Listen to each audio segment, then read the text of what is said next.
If we don't stop extending our troops all around the world in nation-building missions, then we're going to have a serious problem coming down the road, and I'm going to prevent that. The president had just run a campaign about being humble and not engaging in nation building. The thing that's most surprising, I think, is how emphatically, from the very first, this administration had said X during the campaign, but from the first day was often doing Y, not just saying Y, but actively moving toward the opposite of what they had said during the election. On that day, what did the president say to you? The president, in a very intimidating way, left us, me and my staff, with the clear indication that he wanted us to come back with the word that there was an Iraqi hand behind 9/11, because they had been planning to do something about Iraq from before the time they came into office. Did he ask about any other nations other than Iraq? No, not at all. It was Iraq, Saddam, find out, get back to me. And were his questions more about Iraq than about al-Qaeda? Absolutely, absolutely. He didn't ask me about al-Qaeda. And we said, but Iraq had nothing to do with this. And that didn't seem to make much difference.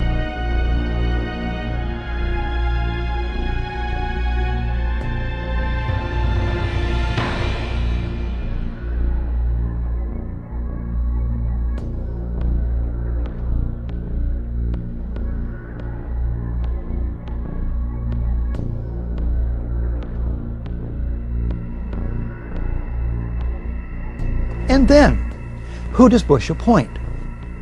He appoints Henry Kissinger. Naming Kissinger sets a new standard for cynicism, or for being out of touch, or both. A New York Times editorial suggests the choice was to contain an investigation the White House long opposed. But Kissinger at least is an expert on the date September 11th. It was on that day in 1973 that the CIA-assisted overthrow of the democratically elected government of Chile takes place, masterminded by Kissinger for Richard Nixon. President Salvador Allende is murdered. After a universal backlash, Kissinger backs off. Bush then names, it's 431 days now, Thomas Kean and Lee Hamilton as co-chairman. Kean's Azerbaijan oil connections and other conflicts of interest should make him ineligible from the outset. He earlier co-chairs the Homeland Security Project. Observers have noted that huge profits are to be made in the surveillance and security industries these days. The White House chooses all the commissioners. Lynn calls them key insiders rife with conflicts of interest. The White House brazenly appoints as the executive director one Dr. Philip Zelikow, a right-wing Republican hawk deeply involved in the Bush circle, a member of the Bush-Cheney transition team, and a National Security Council advisor with Condoleezza Rice under Bush 1. The Bush White House did everything in its power to derail an open inquiry.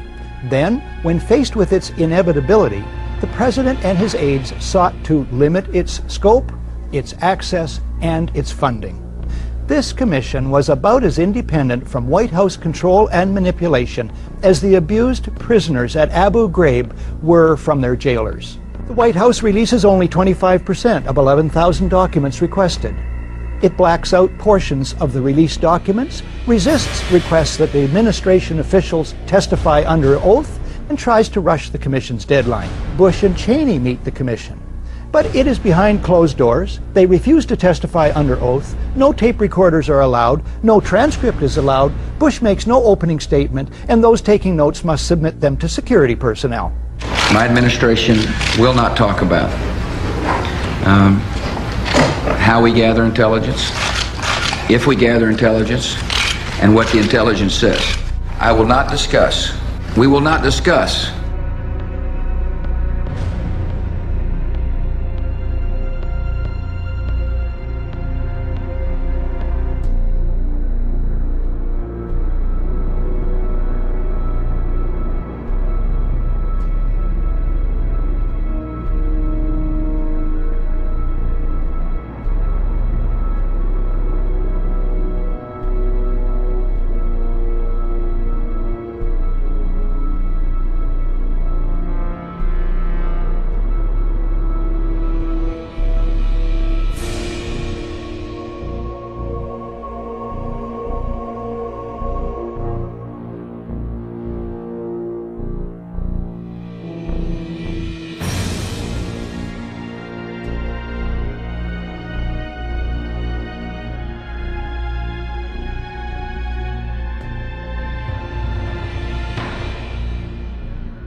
told us the operatives had been instructed to ensure that the explosives went off at a point that was high enough to prevent people trapped above from escaping.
Because at 9:30 this morning, we were actually running an exercise for over a company of 1,000 people in London, based on simultaneous bombs going off precisely at the railway stations that happened this morning. So I still have the hairs on the back of my legs standing upright. To get this quite straight, you were running an exercise to see how you would cope with this, and it happened while you were running the exercise? Precisely.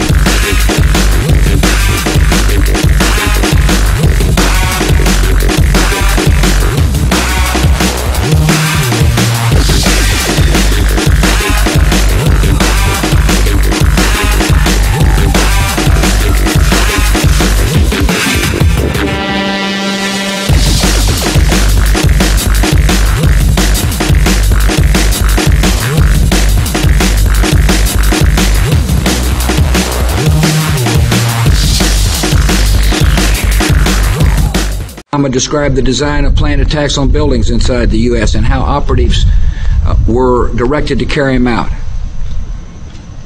That is valuable information for those of us who have the responsibility to protect the American people. The explosives went off at instructed to ensure that the explosives went off at a high. Told us the operatives had been instructed to ensure that the explosives went off at a point that was high enough to prevent people trapped above from escaping. The explosives went off at told us the operatives had been instructed to ensure that the explosives went off at a point that was high enough to prevent people trapped above from escaping. Ray McGovern, thank you so much for your patience too. Sorry, we're kind of getting everybody on a little bit later than we thought we would. I'm glad to be with you, Ian.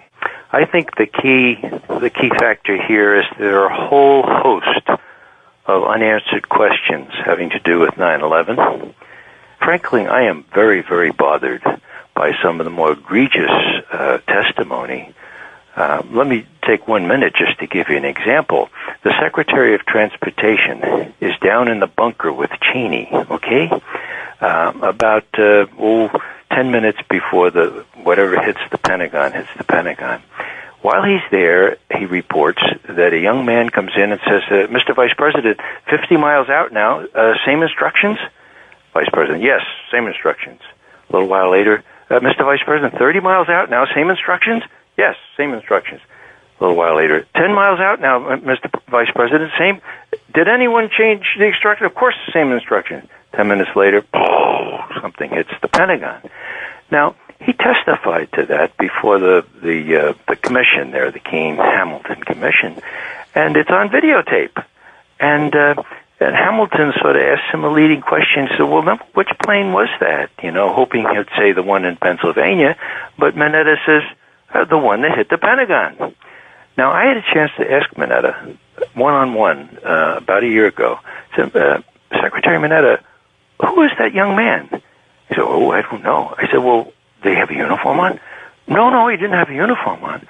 I said, well, you could really help dispel all these conspiracies if you just tell, how you figure that out. That he asked the vice president whether the same instructions. He says, well, we were thinking about shoot-down instructions in Pennsylvania.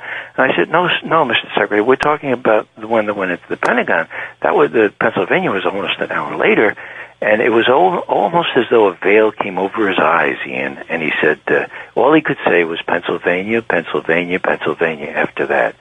And, that hardly reassured me that he's interested in getting to the bottom. I said, did you ever inquire as to who that young man was?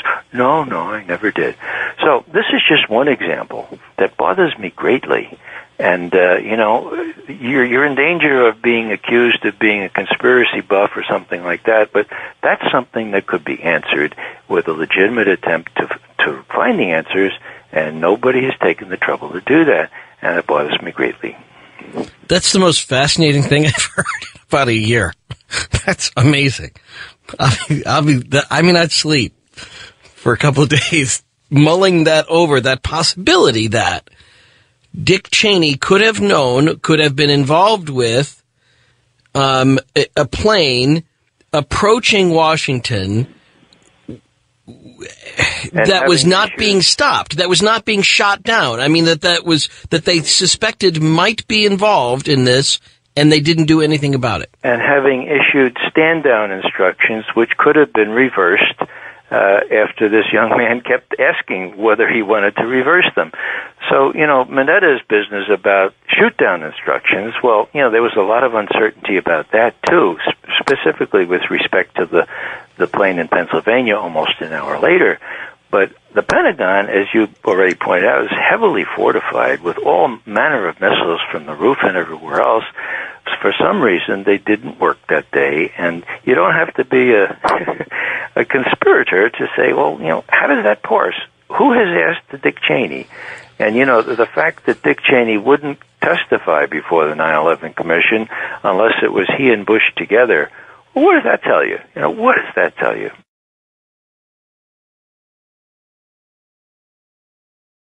And we'll continue to work together to achieve peace. That's what we want. Freedom and peace. Look at the Council on Foreign Relations. Many members, in fact, the majority, never serve on the executive committees. They never go through any initiation of any kind. They are, in fact, the power base and are used to gain a consensus of opinion.